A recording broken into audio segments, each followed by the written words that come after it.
Hi, and welcome to Yo-Yo Talk. This is our 62nd episode, and we are now streaming live on Facebook, YouTube, and Twitch. And if you're looking to watch some old episodes, they are all archived on our Doc Lucky's Yo-Yo Talk YouTube channel, which surprisingly enough is named Doc Lucky's Yo-Yo Talk. So we have quite a bit of yo-yo history and collecting pearls archived there. So if you're interested in the history of yo-yo or you love to collect yo-yos, definitely check out some of those previous episodes. And don't forget to subscribe to our YouTube channel. When you do visit, I am happy to report with our current rate of new subscribers, we will be able to monetize the channel in 2057, right before my 100th birthday. Sean is very stoked that he will start getting paid before he is eligible for Social Security. So anyway, for tonight's show, we do have a lot going on. We will have our online trivia contest at the end of the show. Now we only have so many slots to join in with that trivia contest, so we will post that link in our live stream chat and on our Facebook page, and you can get signed in. I'll show you what you're playing for prize-wise here in a few minutes. Now, Mike Burke of the Duncan Yo-Yo Company stopped by the house earlier this week along with Duncan Yo-Yo professionals Sean Perez and Brian Jardin. Mike took a deep dive into the collecting of Duncan Freehand yo-yos, and I learned a lot of really good stuff myself from the visit. So we got a little short film clip of that and us discussing Duncan Freehands. And speaking of Duncan Freehands, here in a few minutes, we will be having the legendary Steve Brown live. I could list a 10-foot single-spaced scroll of his accomplishments in the yo-yo world. So let's just suffice it to say, Steve is a member of the National Yo-Yo Hall of Fame, and it goes without saying he is also the father of freehand / counterweight play. Steve is going to update us about the online world yo-yo competitions, which are going on right now. And then I think with a little arm twisting, he might have a few things to say about some of the history of the freehand yo-yo. I, of course, will be announcing who is on our leaderboard for the nominations for the National Yo-Yo Hall of Fame, as well as the names of those that have been nominated. And finally, we will talk about the upcoming Florida State Yo-Yo Championships will be happening on December 10th in Groveland, Florida. But before we get into all this cool stuff, you may have heard on the news that there was a couple of windy days down here in the state of Florida, aka Hurricane Ian. I did escape without too much damage, just a couple of downed trees, a broken water main, no electric and internet for a few days, mostly for first world problems anyway. However, behind every dark cloud, there is a silver lining, and the silver lining for Hurricane Ian was, what a great time for a lake swim. So here is a little clip for those that don't believe that people would swim in a hurricane.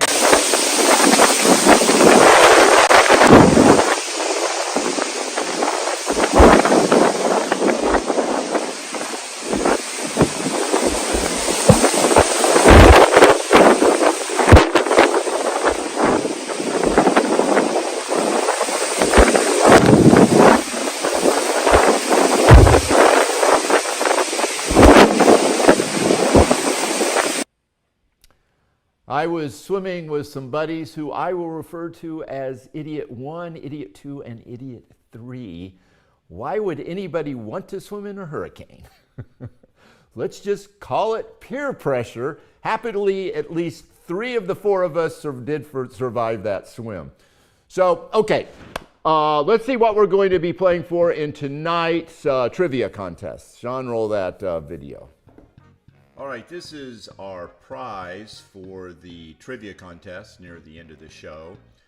This is a Freehand Zero. We're talking a lot about freehand yo-yos tonight on the show. We're going to have Steve Brown on, who is the father of freehand. This Duncan equals Love yo-yo was made many years ago. Even back in 2007, it was selling for about $80 in the package, $50 loose. So now, who knows, this may be a $150, $200 yo-yo. Certainly a nice one to have in your collection. That's our prize for tonight.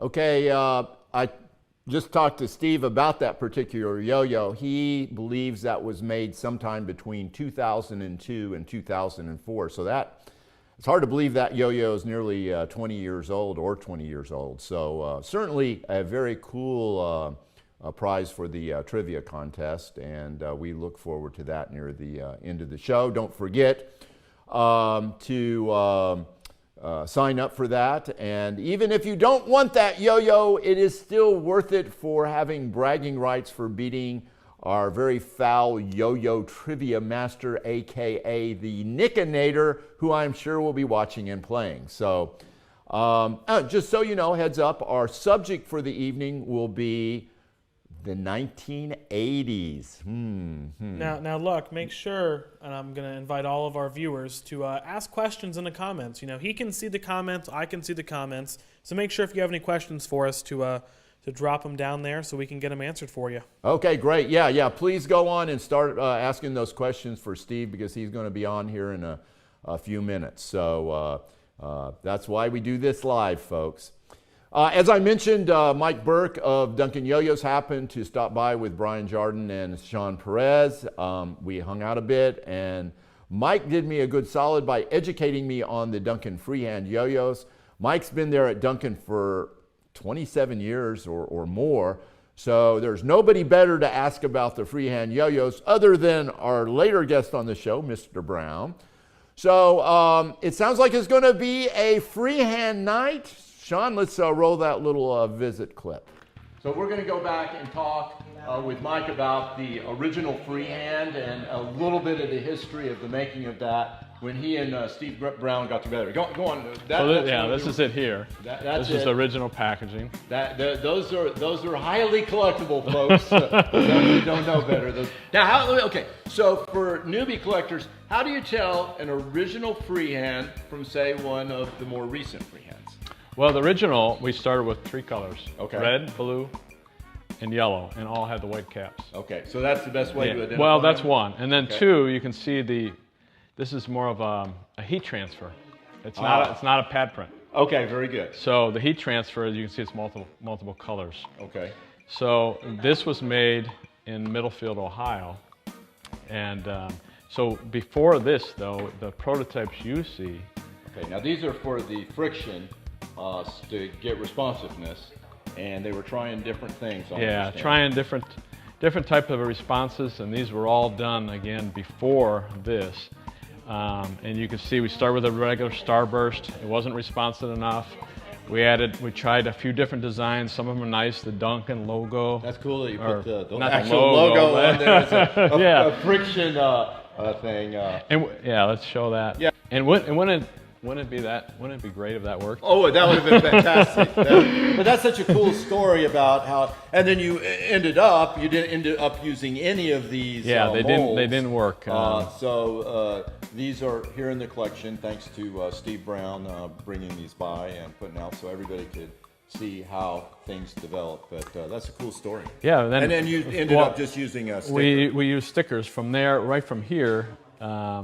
We tried different stickers.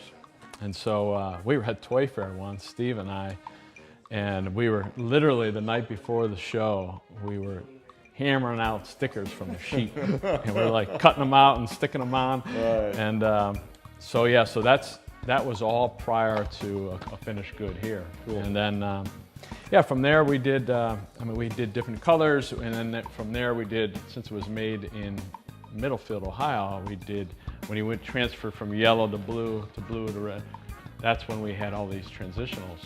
Okay. And so Steve and I were like divvying out transitionals. With all the freehands now, and they've made, 100 different ones at least. Yeah. If you said, okay, so the freehand, that's kind of the classic one that you would think collectors would, kind of the holy grail of the freehand. Right. But is there one that sticks out in your mind that says, oh, wow, that's really super collectible? I think it's the originals. Yeah, so it's the still blue, the originals. The blue, the red, and the yellow with the white cap. Okay. And then cool. after the white cap, the second run was with a yellow cap. Okay. And then we did a special for Infinite Illusions with Greg Cohen. Okay.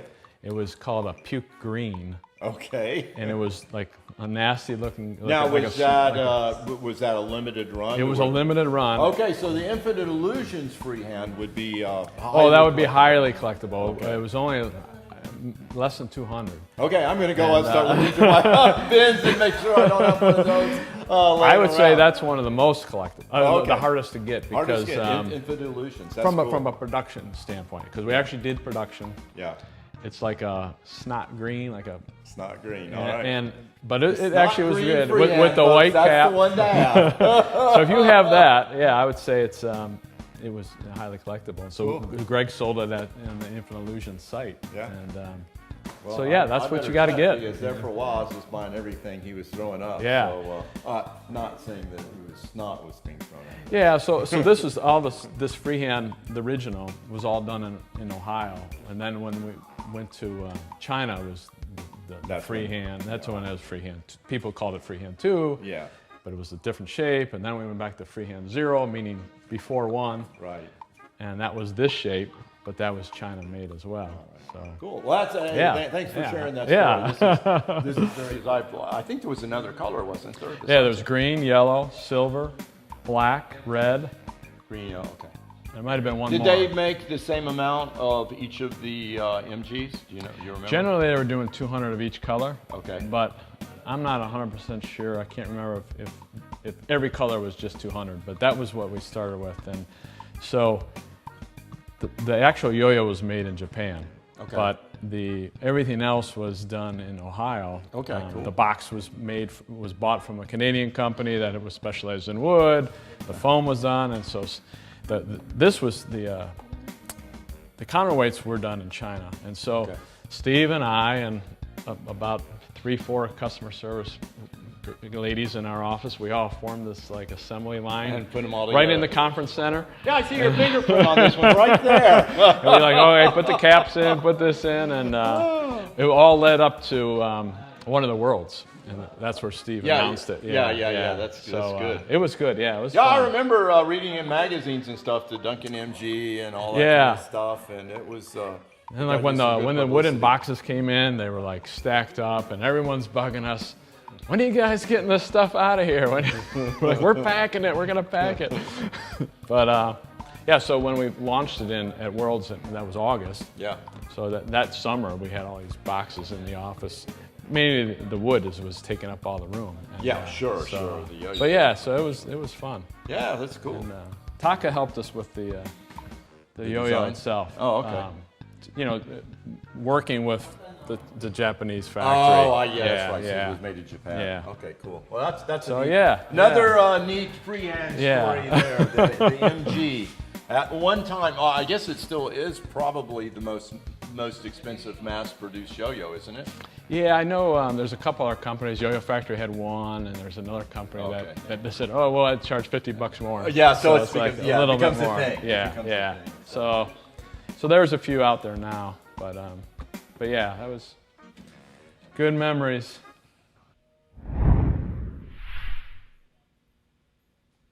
All right, we got to learn a little bit about the freehand yo-yo, probably from the second most knowledgeable person about the freehand, but we're going to bring Steve Brown on now, who is the most knowledgeable person on the freehand yo-yo. Steve, of course, is the father of the freehand yo-yo, or some prefer to call it counterweight to make it, I guess that's the generic term of it.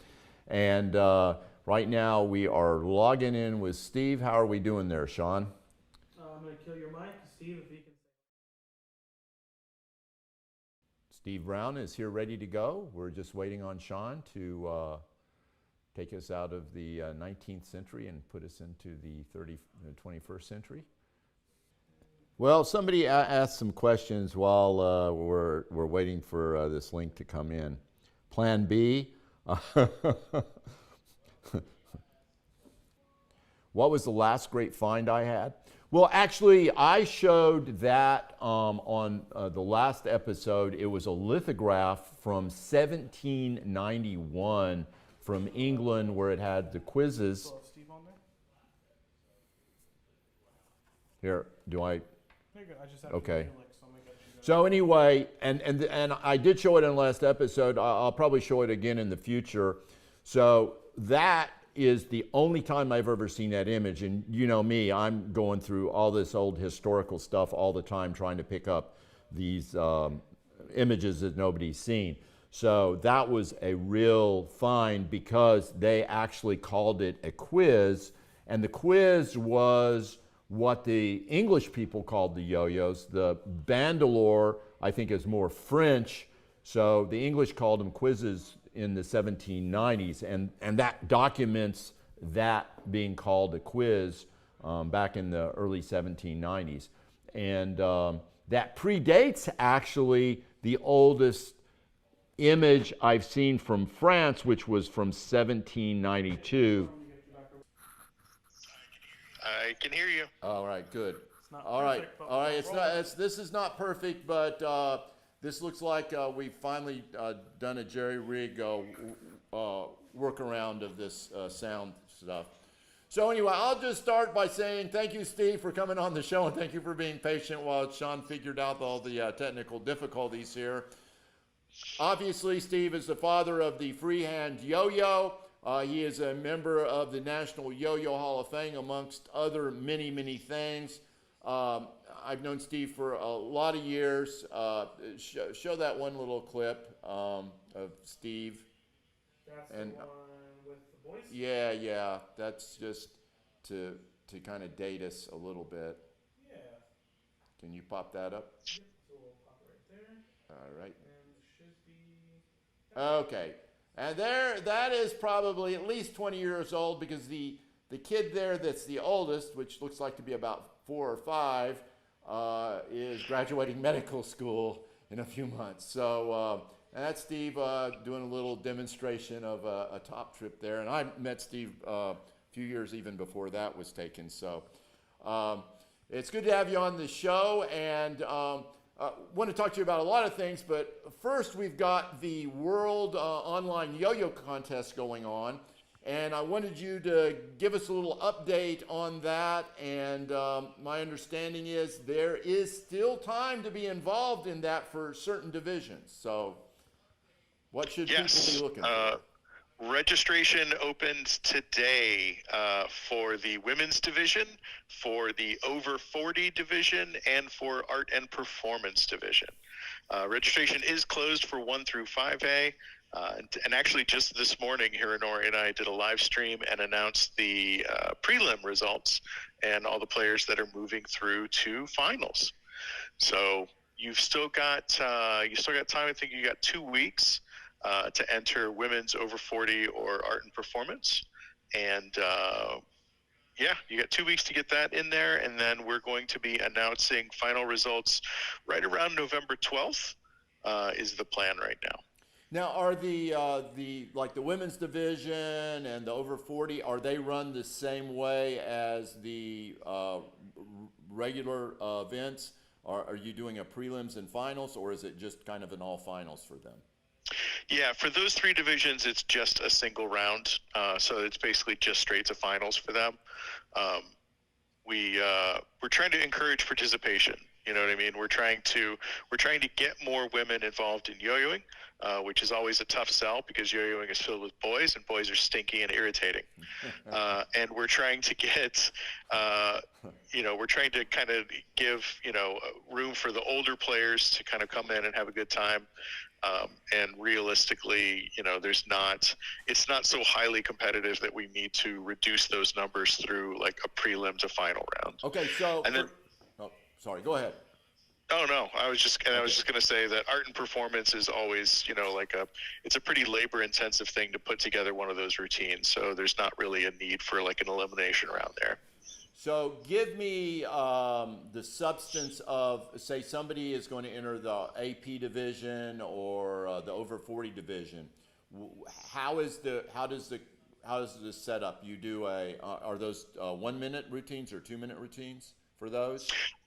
For women's and over 40, it's 2 minutes. Okay. For the art and performance division, I don't remember exactly off the top of my head, but I believe the time limit is 6 to 7 minutes. We want to give people plenty of time to really tell a story with their routine. So that particular division is you have significantly more time. And one of the interesting things about art and performance in the online World Yo-Yo contest that we've been doing that I don't think a lot of people have been paying attention to is that you can do full video editing. So art and performance in online worlds is actually more of the old school kind of video contest like we used to have back in the day at the in-person World Yo-Yo contest, like, you know, back in like the Rosen Plaza Orlando days. Yeah, the yo-yo contest that must not be named. I mean, it could be named. It was, you know, it was Worlds in Orlando. There was some good stuff there. One of the best things about it was there was the underground video throwdown. That's the one Rick that on Thread of Death. If you told anybody about it, I believe, is that not correct? I mean, at this point, you know, everybody involved has like back pain and sore feet. So I'm just going to go ahead and say the statute of limitations is up on that. But it was great. I mean, it was literally an underground yo-yo video contest, but everyone got assigned a theme. So, you know, you had to deliver based off of a theme that you had no control over. And people did some really hilarious, weird stuff. And, you know, there's a little bit of that vibe that we're kind of hoping to capture with art and performance division for online worlds. Cool. I think that's a great idea. I didn't even realize that was part of the contest. So that is very neat that you're doing that. So, folks, put on your thinking caps. You still got time to enter that AP division, and since we have a lot of folks that watch this show that are over 40, no harm in cracking out the yo-yos. And now, is this in the over 40? Is this it's not just like, is this fixed axle, or are we doing non-responsive or whatever you want? How is that being judged? Oh yeah, you can do anything you want. You can do any division, any style of play. You know, you can do 1A, 2A, 3A, 4A, 5A. Okay.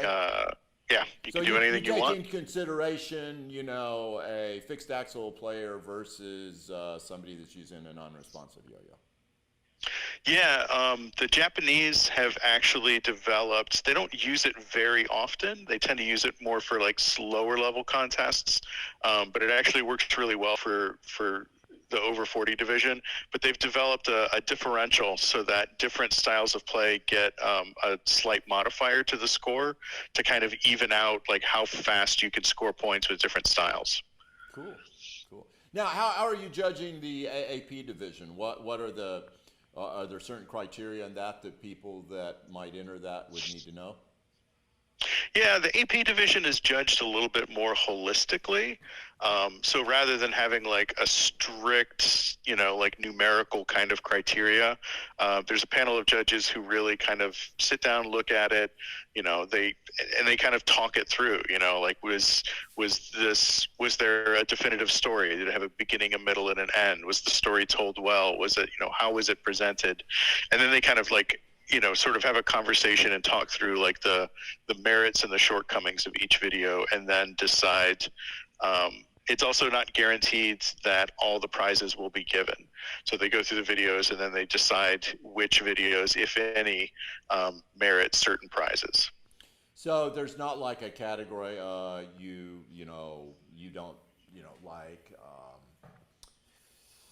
you don't have to do certain type of yo-yo tricks. It's more about the true artistic presentation of that.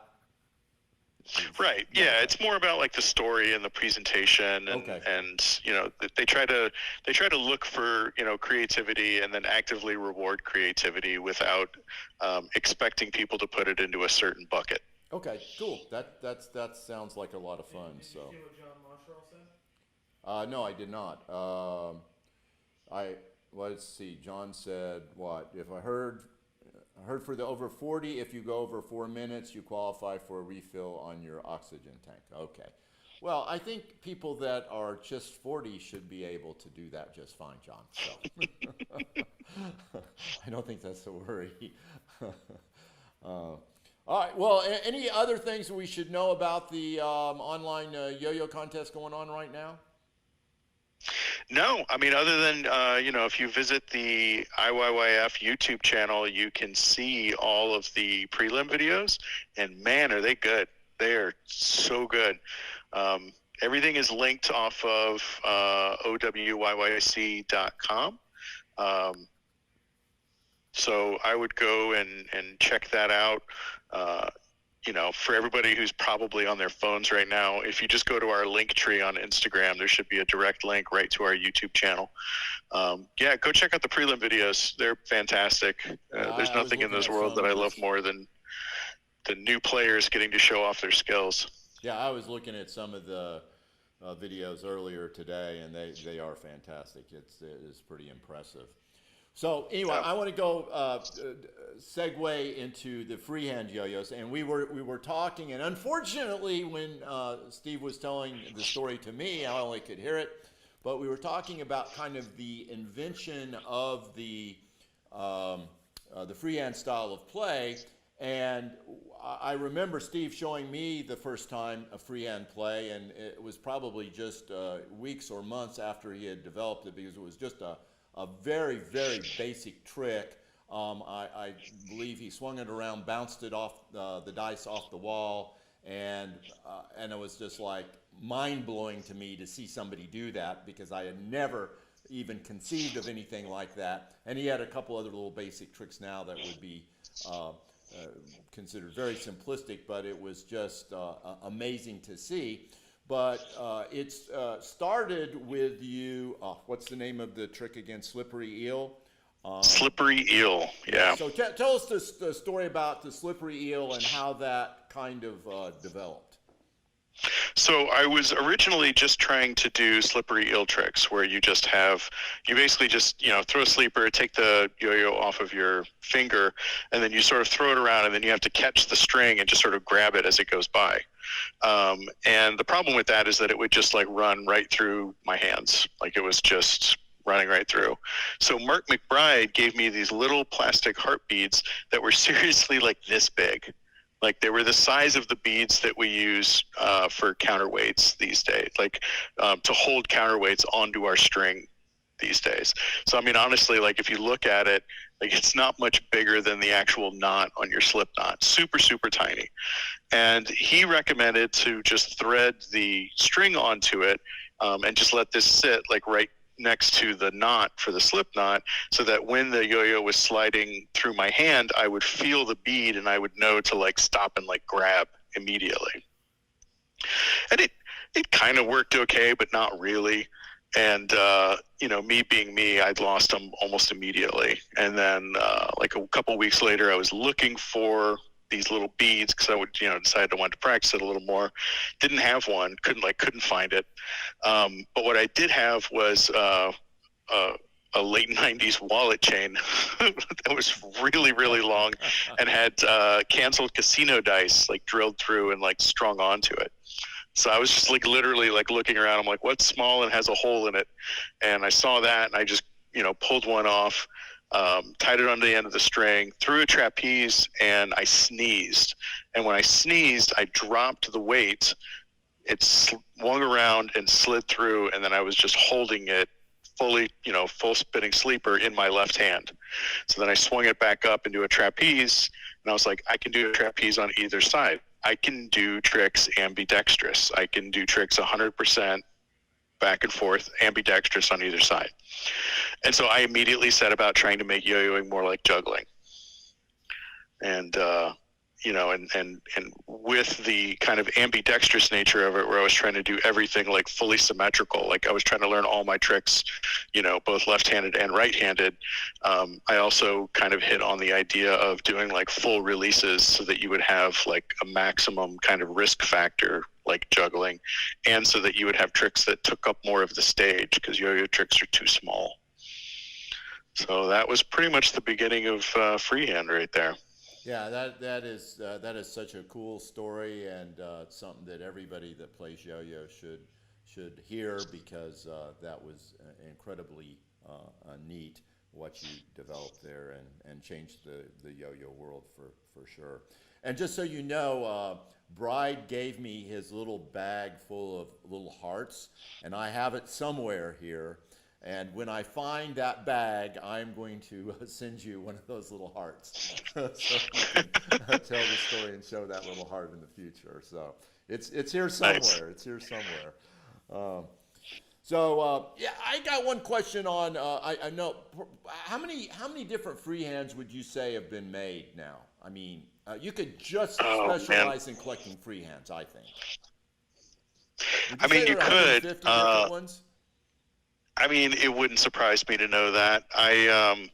I stopped paying. I sold my entire yo-yo collection a few years back. On you. I did. Well, I got divorced, and it was one of those things where I needed I needed money to take care of my kids and pay for a lawyer and stuff. And I was like, you know, I can get more yo-yos later, was the exact thought that went through my head. So I sold off basically my entire collection, like all of my freehands, all my freehand prototypes, every single colorway that had been produced up to that point. So at that point, I also kind of stopped collecting new ones. So like there was a significant chunk of time where I have no idea what was coming out. So, I mean, when you say like 150 different colorways, like different versions, like, I mean, that sort of feels right, but I honestly have no idea. It could even be twice that for all I know. So I have one, and I guess I was confused when Mike was explaining the original freehand. It's a freehand, but it has a white cap, but it has a gray body, and it looks like a freehand, and it's on the same card as the original freehands. But he said you only made them in red, blue, and yellow. I believe that's right. The very first run was only 3 colors. It was red, yellow, and blue bodies, and all 3 had white caps. And then how would that gray one fit into the timeline then with the white cap? The gray one was most likely a prototype or a test color that we ran. Oh, okay. Well, that would make sense. And then sometimes we would package those. And there was a point in time, and it was real loosey-goosey. Like, we weren't paying attention. We weren't thinking too hard about, like, the legacy of any of this stuff. But, you know, we were packaging up weird color prototypes and giving them to, like, sales reps to use, you know, for, like, presentations to try and get placement. And we weren't thinking too hard about, like, whether or not it was a production color. We weren't thinking about scarcity or anything. It was literally just, you know, do we have anything that we can send to Jeff? Because he's doing this trade show next week. So there's definitely some weird stuff floating around there. There's also... because we were packaging everything on site for the first run of freehands, like, it was also real easy to just, like, I could walk down to the factory floor and be like, hey, can you guys, like, package these, like, 6 weird ones for me, please? Okay, cool, thanks. You know? So it was, there's some weird stuff floating around there that honestly I probably wouldn't even recognize, but it's, at the same time, it's still, like, fully legit, you know, from that time period and actually manufactured and packaged during the same time. Cool. Hey, one thing before we wrap it up, we still have not gotten your Hall of Fame plaque. We need the photo that you wanted me to use, that animation wouldn't fit adequately on the plaque. So I'm going to communicate with you so we can get that plaque made and get it out to you. So I appreciate that. Yeah, just so you know, you're the only person I know of that is in the Hall of Fame that doesn't have their Hall of Fame plaque, and you're certainly deserving of that. So, well, anyway, let me just check, make sure we don't have any more questions out there. It looks like we've covered about everything. So, hey, Steve, thank you, man, for coming on the show. We really appreciate it, and we all appreciate everything you've done for the yo-yoing community over the last 20 to 30 years. So it would be a different atmosphere if it wasn't for you. Thank you. I appreciate that. All right, man. You hang in there. All right, you too, sir. Moving on a little bit. That was a wealth of information that Steve had for us. Let's see. I need my vampire clip back here. Oh, I'm already okay. I'm back online here. Sorry. The nominations for the National Yo-Yo Hall of Fame. We have those starting now. We've had about 100 nominations total so far, and in a second I'm going to show you who the nominees are and give you the top 3 most nominations. And again, a reminder, the people that have the top 3 in nominations will be automatically entered in that pool of 10 finalists, and then the executive committee will select 7 more to round out that 10 finalist pool. So then in February, the Academy of Yo-Yo Arts will look at those 10 finalists and vote, and then we will announce the inductees in March. Now remember, you can only nominate one person, and the link is on the Facebook page, and it should be in our live chat too. So now let's show you our leaderboard so far. And I just want to say before, well, there it is. John Gates made the leaderboard, but folks, John Gates is already in the National Yo-Yo Hall of Fame, so you can quit nominating him. So anyway, so our 3 were Jimmy Johnson, John Higbee, and Bob Maloney, and all very worthy people, of course. And here are our other nominees. Those first 3 were the top 3 right now, but that generally changes throughout the course of the nominations. These are the folks that we have had nominated so far. I do want to say that there are a lot of names that aren't on that list that should be on that list. So I want you guys and gals to make sure you put on your thinking caps, and we'll go on and get some more nominations in. Now, in addition to that, make sure they know that they can't nominate you. Oh, yeah. And there's been a couple people throw my name. I am not, or ever will be, as long as I am the acting director of the Hall of Fame, I am not eligible. So don't waste your nomination on me. And please don't waste your nomination on the people that are already in the National Yo-Yo Hall of Fame.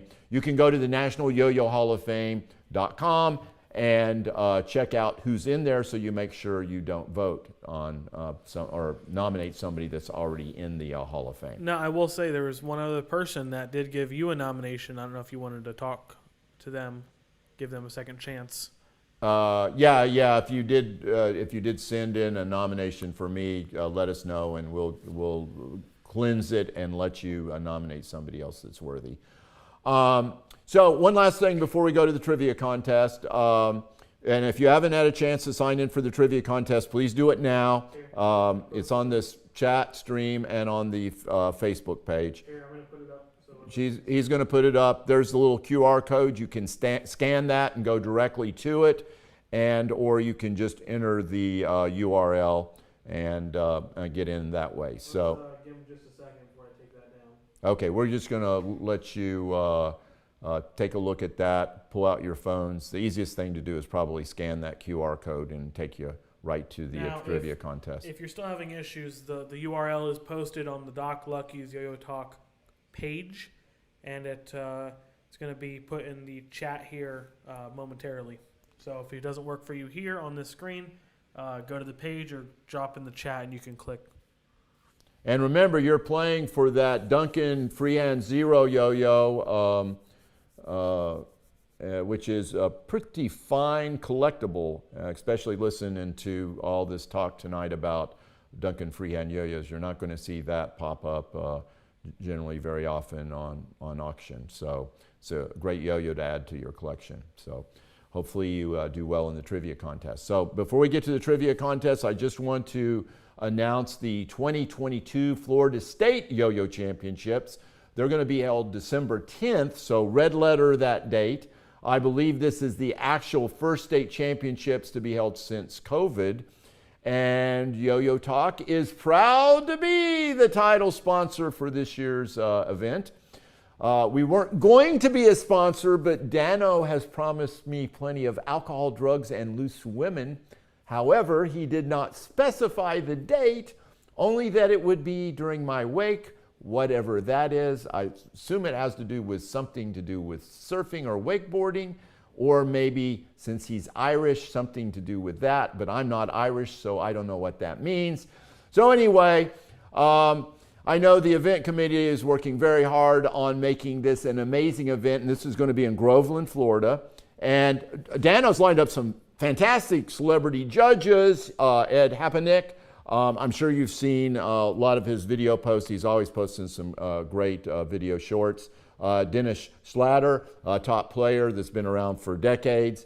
And Connor Schulten, I think he may have had actually a clip of him earlier in the world. I think he's a national two-time champion, and there was a little clip of him doing part of his routine in the World Online Yo-Yo Contest a little earlier in the show. So they're going to have a collector zone, so a lot of vendors too want everybody to bring out their yo-yos to trade. There's going to be a 1A division, an X division, which will kind of incorporate 2A, 3A, 4A, and 5A. They're going to have a sports division with a ladder and sports freestyle.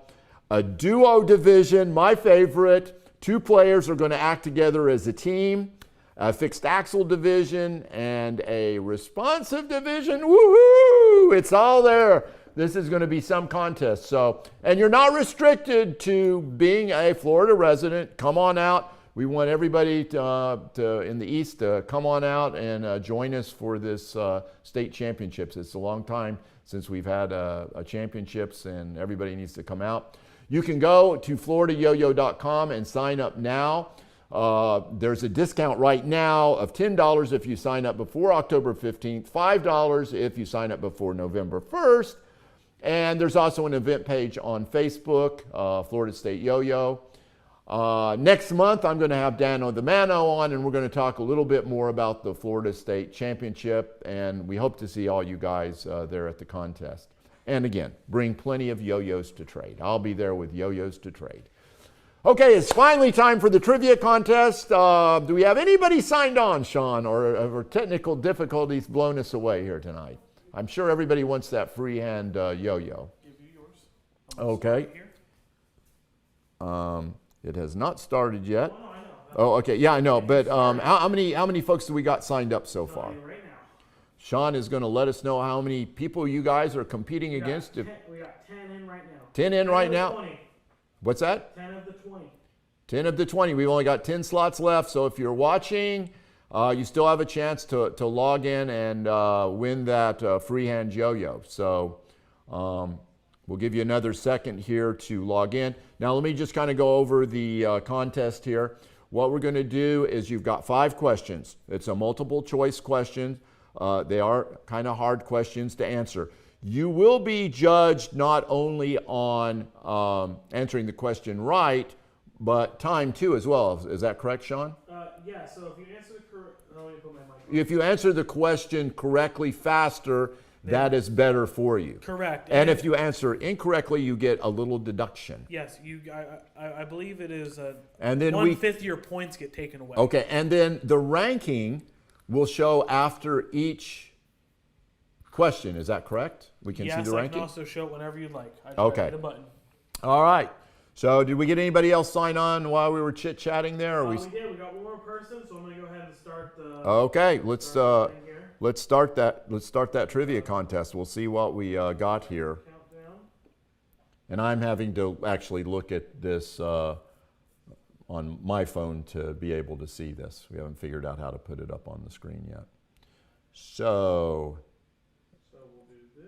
the game will begin shortly, it says. Okay, in the August 1982 Penny Power magazine, Kids Test Yo-Yos, the worst rank yo-yo was, that is the worst rank yo-yo, A, Duncan Superman, B, Festival All-Star Champion, C, Duncan Satellite, D, Duncan Imperial, E, Festival All-American Wooden Yo-Yo. One of those was ranked the worst by kids. And how long do they have? Probably about 30 seconds to answer this, right? Yep, until you tell me to stop. Okay, well, we'll give them another sec. 2, 4, 6 people, 6 of the 11 so far. Come on, you other 5, make your choices. I'll give you about 10 more seconds. Make your choice. How many we got? Still 6. Still 6. We're okay. Well, all right. Let's call it. Do the question. The answer is. Can you show them? Yeah, I can show. The answer was the Duncan Superman. Can I show live? Oh, here we go. Show correct answer. You ready? Yeah, show the correct answer, and then you can show the. Get this off. And the correct answer was.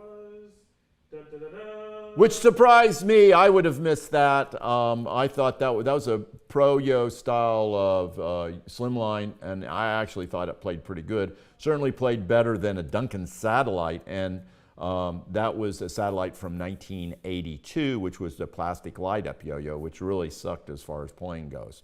Okay, next question. Okay, now, well, yeah, I saw we had 2, Simcoe and Steve Brown. All right, is still in there. So, okay, let's see what's going on with question number 2. In the 1982 Penny Power magazine, the price of a General Lee yo-yo was $1.68, $2.58, $2.95, $3.48, and $5.95. That one is a tough one, folks. That one is a tough one. It could be any of those. You have to remember what things were worth in 1982.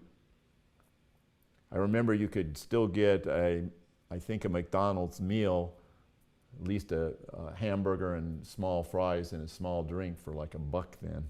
So you can see what everybody's answering right here. Look at this. Look at those numbers. Well, I don't get to see them. What are you? No, look down at your phone. I'm looking at my phone. You don't see the Oh, I see them coming up. Okay. Do we? So it looks like we've had all 6 answers. So let's go to the correct answer, which is B, $2.58. That's how much a General Lee yo-yo was, according to the Penny Power magazine. I don't know what it actually was in a Walmart then. All right, so okay, so where are we at now? So we've got okay, so we got 3 people ranked 1, right? 4 people ranked 1 right now. 4 people ranked 1. Okay, on. Question. What's that? Next question. Next question. Here we go. In 1982, if you paid $1 for a lifetime membership for Yo-Yo Players International, and I was a member, how many years subscription did you get to Yo News? And the answers are A, 0, you must pay extra for the subscription. B, 1 year. C, 2 years. D, 3 years. Or E, 5 years. And even though I was a member of Yo-Yo International, I could not begin to remember what the answer of that question was. Wow. And do we have everybody answered yet? No, we're missing 2. 2 folks have not answered. We'll give you guys oh, wait a minute. 2, yeah, we've lost 2. Come on, guys. At least throw in a wild guess. We still got 11 people in there. Where are the others? Come on, guys. All right. I can't answer, as somebody's popped up. Wait, where? Why can't he answer? Tim Simcoe. Why can't you answer, Tim? Tell us why. Okay, we got 5. We have 6 now. Okay, we got 6. Okay. Ready? Yeah, show the answer. Correct answer was 1 year. 1 year. You got that Yo-Yo News for 1 year. So I must have rejoined several times because I did get it more than 1 year. All right. And the ranking is, we got only 2 in the 1 position. Ooh. Steve Brown and Jimmy Johnson battling it out. Oh, it seems like the old guys have a little more of an advantage here. Okay, let's go to question 4. We have 2 people in the negative. Negative 60. Sorry, you guys. I wonder what Jake does. Poor guys. All right. Let's go on. Let's see. Maybe you're good. Maybe they'll come back. In the 1982 Penny Powers magazine, they told players to place the loop of the string where, and your choices were your middle finger, your index finger, both middle and index fingers, attached to a brass ring or on a dice. Where would Penny Powers magazine tell them players they should put their yo-yo string? Okay, we got 5 in. Need one Okay, more. I'm not seeing the answers come. Pop it up for you. I try not to give anybody, group advantage. Oh, I see. It shows up everywhere. All right. So, okay, everybody's answered. Yeah, I felt a little bit bad about this question because it was. Oh, go ahead and throw the correct answer up. The middle finger, which is the correct finger, but I thought since we had all those other things that might mess some people up, and I guess it did one person. So. Oh wait, Jimmy Johnson's in. Oh my gosh, we had okay. So this is coming down to the last question here. It is close. Jimmy Johnson is on the bubble here. It's his to lose. Okay, last question. Last question. You ready? Yeah, let's bring it up. In 1982, what company made the Mickey Mouse Club yo-yo? Duncan, Russell, Royal, Festival, or Dell? All those are yo-yo companies. Okay, we got 3, 4. Let me show you this one we'll keep mysterious to see what people are saying. All right, that's fine. Do you want to give people Only give them group advantage. Yeah, no group advantage here. Duncan, Russell, Royal, Festival, or Dell? Okay, we've got all 6 in. Okay, let's see what they did. Show us the rankings first. Show us. Okay, you want to show the rankings before the? No. Show us the percentages Okay. of what people bought. Okay, so all right. Well, that's interesting. Nobody. I'm very happy to see that nobody did Dell because they were out of business in '82. So that was a good for everybody. Okay, show the correct answer, folks. And it was Festival Yo-Yo. Let's see who our winner is. And it is Jimmy Johnson with Steve Brown taking a close second place. So, all right, Jimmy, you just won that. Now, is that your first, Jimmy, is that the first time you've won a trivia contest? Because if it is, you get the Trivia Champion t-shirt along with that Freehand Zero Yo-Yo. Yeah, just type in the comment section there if that's your first trivia contest you've won. Just let Don Harris know that you can't do it in the chat anymore. Oh, yeah. Don Harris is in there trying. Yeah, Don. I see you're trying to answer in the chat. You have to actually next month. You're going to have to enter into the program because this is live on multiple different things. I'm going to end this. Finish the trivia. Jimmy Johnson. Oh, Jim did say it's his first time winning. See that? Okay, great. So Jimmy Johnson is going to get one of those nice Yo-Yo Talk Trivia Champion shirts, and we're very excited about that. Let's see. That's where are we at here? We're winding it out. I just want to thank Mike Burke for all the information. Of course, to the amazing Steve Brown for watching and taking part in the Yo-Yo Trivia Contest. And just remember to get your nominations in for the National Yo-Yo Hall of Fame. And next month I'll be updating our leaderboard and any new nominees that happen to be popped up. Also, check out the entries for the Florida State Yo-Yo Championship and the World Online Yo-Yo Championship. They just opened the entries up for the women's division, over 40, and the artistic presentation division. So everybody needs to be thinking about that. I'd like to remind everybody something very important. You can never have too many yo-yos. This is Doc Lucky signing off until next month, Thursday, November the 3rd at 9:30 p.m. Same yo-yo time, same yo-yo channel.